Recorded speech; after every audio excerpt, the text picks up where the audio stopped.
Joshua chapter 6, New International Version. Now the gates of Jericho were securely barred because of the Israelites. No one went out and no one came in. Then the Lord said to Joshua, "See, I have delivered Jericho into your hands, along with its king and its fighting men. March around the city once with all the armed men. Do this for 6 days. Have 7 priests carry trumpets of ram's horns in front of the ark. On the 7th day, march around the city 7 times, with the priests blowing the trumpets. When you hear them sound a long blast on the trumpets, have the whole army give a loud shout. Then the wall of the city will collapse, and the army will go up, everyone straight in." So Joshua son of Nun called the priests and said to them, "Take up the ark of the covenant of the Lord, and have 7 priests carry trumpets in front of it." And he ordered the army, "Advance, march around the city, with an armed guard going ahead of the ark of the Lord." When Joshua had spoken to the people, the 7 priests carrying the 7 trumpets before the Lord went forward, blowing their trumpets, and the ark of the Lord's covenant followed them. The armed guard marched ahead of the priests who blew the trumpets, and the rear guard followed the ark. All this time the trumpets were sounding. But Joshua had commanded the army, "Do not give a war cry, do not raise your voices, do not say a word until the day I tell you to shout, then shout." So he had the ark of the Lord carried around the city, circling it once. Then the army returned to camp and spent the night there. Joshua got up early the next morning, and the priests took up the ark of the Lord. The 7 priests carrying the 7 trumpets went forward, marching before the ark of the Lord and blowing the trumpets.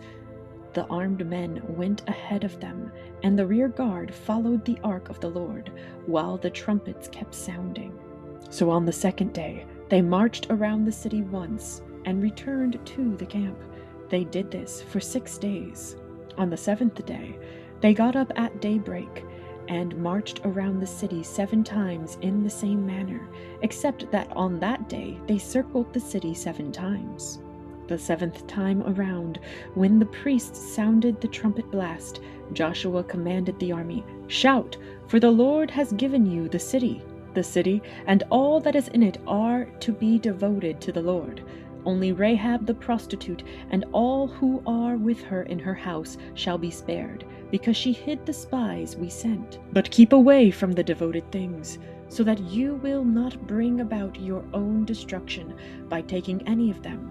Otherwise, you will make the camp of Israel liable to destruction and bring trouble on it.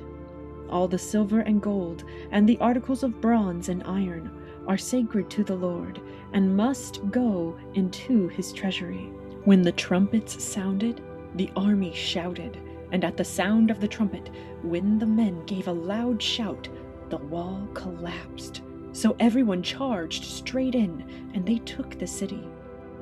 They devoted the city to the Lord and destroyed with the sword every living thing in it, men and women, young and old, cattle, sheep, and donkeys. Joshua said to the 2 men who had spied out the land, "Go into the prostitute's house and bring her out and all who belong to her in accordance with your oath to her." So the young men who had done the spying went in and brought out Rahab, her father and mother, her brothers and sisters, and all who belonged to her.